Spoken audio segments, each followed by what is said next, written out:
Hello, everyone, and welcome to Hera TV. My name is Laleh Hancock, and I'm one of the advisors at Hera. And today we have such a special guest, my friend Deb Beroset. And Deb's had this real adventurous career, and I cannot wait to share her with you all. So, Deb, you started in such an incredible, I would say, world where most would dream of being a journalist. And you moved on from journalism to working with think tanks and working in the PR world. And I'm sure each of those sectors of your life you could write many books about. But can you today just share with our viewers, our Hera supporters, a little bit more about Deb, and so that they know a little bit more about you as well? Sure. And first of all, thank you so much for the opportunity. I really appreciate being able to share some of these ideas with people because there's some ideas that I wish I'd run across earlier. So, in terms of my journey, yes, I started out as a journalist. I was an international journalist. I worked in the Middle East for 3 years, taught journalism, and as far as that industry goes, I actually got to the point where, I'm publishing in national magazines and, I my brain was telling me you should be very happy with this and just keep going. And there was something inside me that said, I need, I'm yearning for something else. And it was the first time in my life I ever hired a coach. And what she helped me see was that there were experiences, like characteristics of a work life that I was missing. And one of them was I wanted to be in collaboration with people at the top of their game. I missed that sparking back and forth, and I was just getting a little bored. But I didn't know what to do next. That was always my thing. And so anyway, long story short, when I was able to identify with her help, some of the aspects that my soul was desiring, I started looking out there in the marketplace in a different way. And I wound up being hired by Hallmark. And I wasn't just hired as a writer, which was what I was shooting for. That was the opening that I saw. They said, we're actually going to make you a manager, and we're going to make you the manager of this particular group that is basically our creative SWAT team for the entire global company.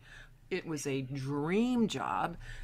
So it was just so fun. I got to work with these cool creative people, and it was just awesome. Branded this thing, the Collaboratory. It's still there to this day. But after about 5 years of doing that and working in their new ventures, I realized, there's something that I'm wanting to start doing. And I resigned, and I was about to start my own business.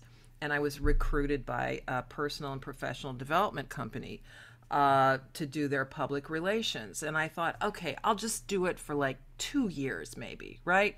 So guess what? 12 years later, there I am, and I'm like, where has the time gone, right?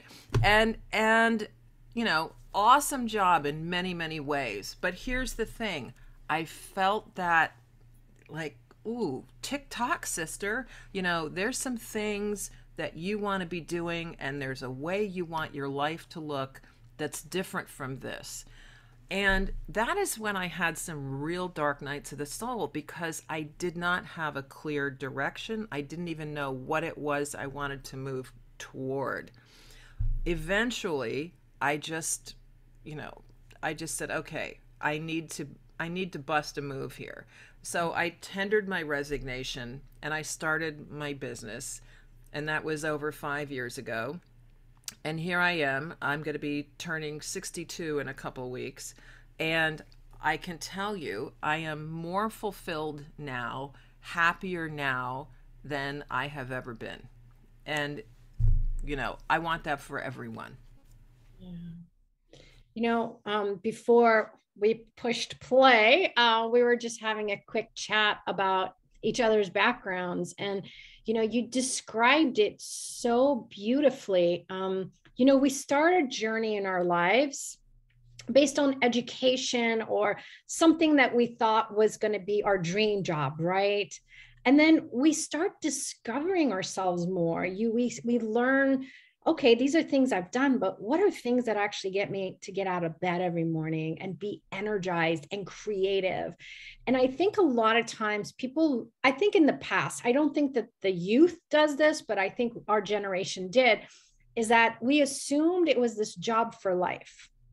And Yeah. then if we wanted something different, then there had to be a problem. You know what I mean? Like, okay, this is the problem. Instead of, wow, there was something that I was yearning. There was something that I wanted to do. And now I've done it. Now I want to discover other things that are going to make me happy, that are going to make a difference in the world? Absolutely. Yeah. And so, it's been so fun for me. Also, I get to work with a lot of people like you described who are at that place of like, okay, I've been a CEO or I've done this in my life, but I don't know what to do next. Like they're at this crossroad of, I was successful. So how do I not lose my success starting something brand new? And also this stigma of age that is still out there, unfortunately, in the world. Like you were saying, so many things that came around was age related too. By 50, you got to get out, your youth is done and all this other stuff. And I'm proud to say I'm 50 and I'm happy. And, 50 means nothing. Most people see me, they think when they see my kids and my twins are 25, they think we're sisters. Age has absolutely nothing to do with this, but having that energy inside you that is motivated, that is healthy, that is inspiring, that's Yes. that's what we're missing, in the world. So I'm so grateful for you and your business called, is it Moxie Soul Spa? Moxie Soul Spa, right. So, we all know about spas where we can go and get a fabulous mani-pedi or a facial, but, what I was missing, what many of us are missing is like, where do you go? Where do you go for the, finding that inner beauty? Where do you go to tap into what does your soul want? And so, you know what they say, you teach what you need most. So that is exactly what I've been doing. I got, when I left that last corporate gig, and I did some training in something called neurotransformational coaching, and I thought, oh my God, this is amazing. If regular people could understand that these are not character flaws, this has to do with how the standard issue human brain is handed out. Mine, yours, everybody's. If everyone knew that your brain turns uncertainty into fear, that would help so much.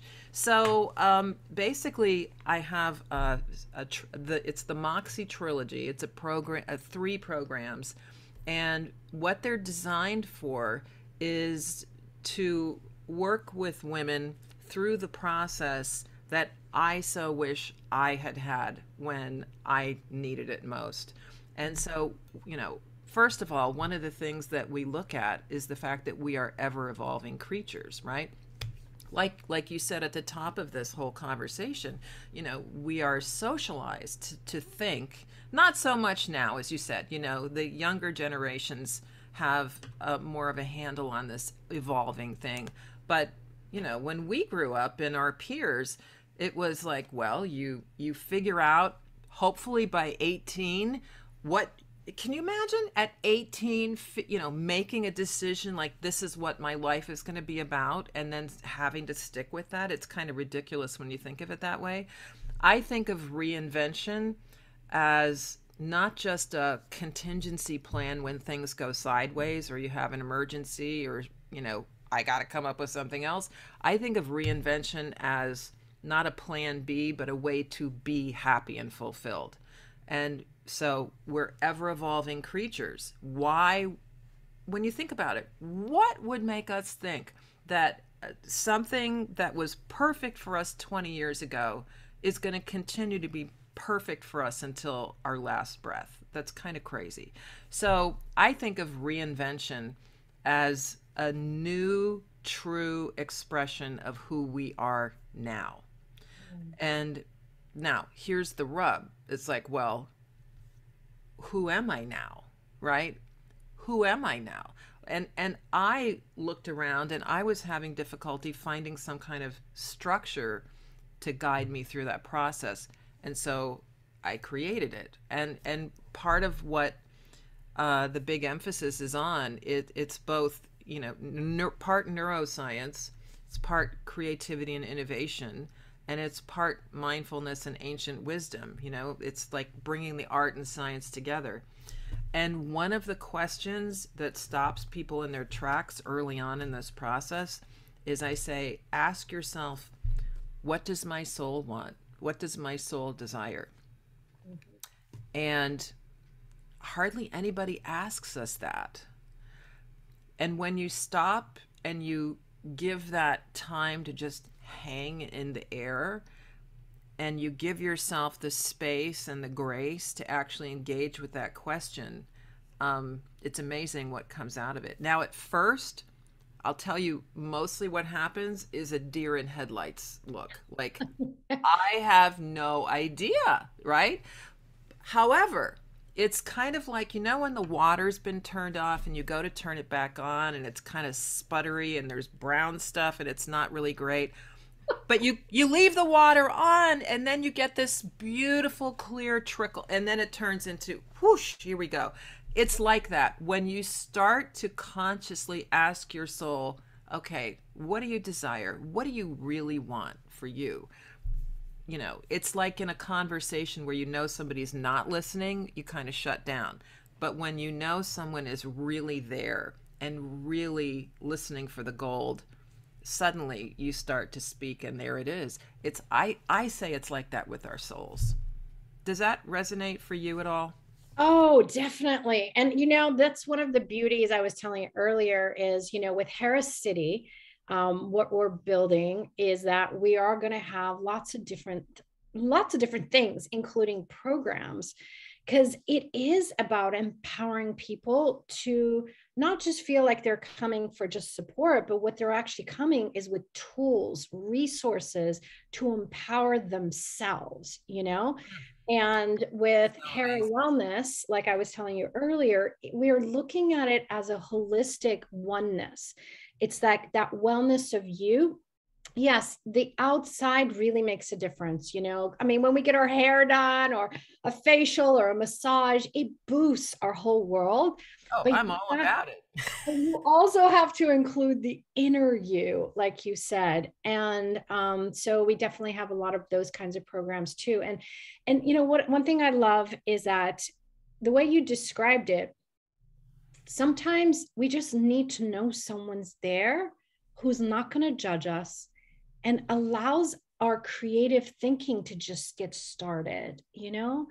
And Yes. most people don't have that. Just like you said, at 18, I can't even imagine. I mean, you know, I got married young, which was not part of the original plan. I was one of those that had already pre-planned my whole life, when I'm going to med school, when I was going to get married, when I was going to have kids and all that. And then poof, you know, fell in love, things happened, and all of that went out the door, you know? So, Yeah. but one thing I found is that even though I'm not a doctor, the wellness, the well-being, you know, this holistic approach of all of you has always been part of my soul, you know, part of my being, just shining, seeing people, you know, smile. And the minute like they have a little bit of confidence, how much that boosts everything, their visual, their mental, their physical, their careers, their finances. And so, you know, having someone that can give that is just so important. So important. It is. And, you know, the other thing that I've really gotten so clear on is that there's an epidemic of loneliness in the world. And by the way, I was reading and researching this pre-pandemic. So, now it's more of the conversation that we're all kind of dealing with. But, you know, to be able to deal with these questions, these beautiful questions, by the way, to be able to grapple with these beautiful questions in a supportive community is priceless. I in last year started a community club, Moxie, and it's just balm for the soul. And it's actually one of the things that I was so excited about when I learned about Hera is what you're doing, is literally creating a community, and the power of that cannot be overstated. Yeah.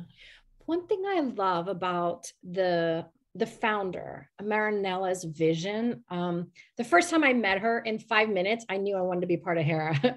I Uh, love the vision of what Hera was looking to create. I mean, how many people can say, let's build a city in a country, multiple countries around the world? And even when the city's not ready yet, let's create this oneness around the world with different things, music, sports, this perfume that we're like, I just love that vision. But one of the things that was really important is we're building this city for humanity. It's not just for women, even though we have such a focus on women, because we believe you empower one woman, you are empowering a whole community, because that one woman is so connected to so many people and so many things. And so, when I think of a community, sometimes there's segregation. It's like, come into my community, therefore we're different.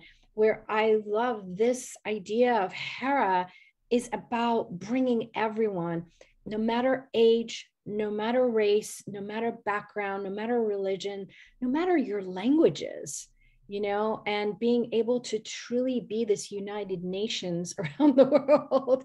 oh, yes. Yeah, I mean, I have to tell you, as I started learning more about the whole vision and the concept and the project, that was one of the things that just pushed me over the edge. Like, oh my God, this is amazing. Because when I first heard about it, I thought it was like just for women, right? But when I learned how inclusive it is, and that it's about honoring women and empowering women inside of the whole, I thought, okay, that I'm in, right? I'm in. And by the way, I cannot wait for this perfume to actually be available, because I want some. I'm all about the multi-sensory experience, right? And when I learned that there's actually a fragrance, that's a very fun touch.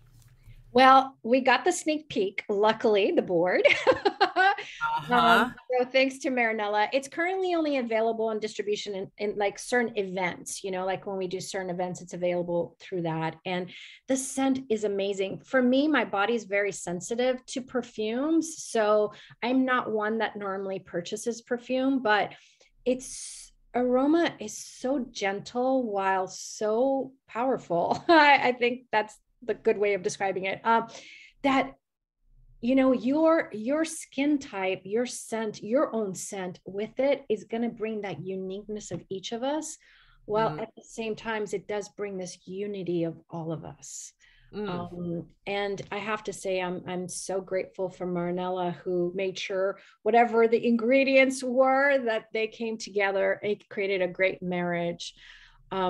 So right now, there's a lot of things going on. There's a women's football team. I mean, there's so many things that are going on with Hera, which I'm so excited. But I'm curious, like, with what you've heard so far and your own world of what you're creating, like, what are some of the ideas you have for Hera City, like in the next 5 to 10 years?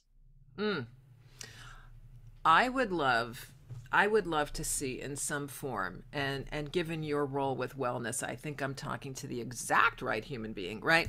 I would love to see something where there's made available to all people, not just women, some kind of beautiful, loving, supportive structure that helps us through some of these periods of reinvention.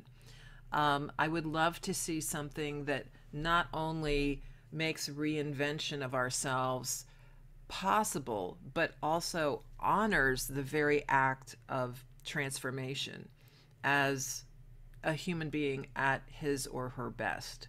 And I see that as probably something that's in the works already. I don't know all the ins and outs, obviously, but that's one thing. Another thing that I would love to see is where there's a intergenerational mix, right? Where women of all ages are mixing and contributing to each other. You know, I'm a big believer in, the women in the second half of life have so much to offer and share with our younger sisters.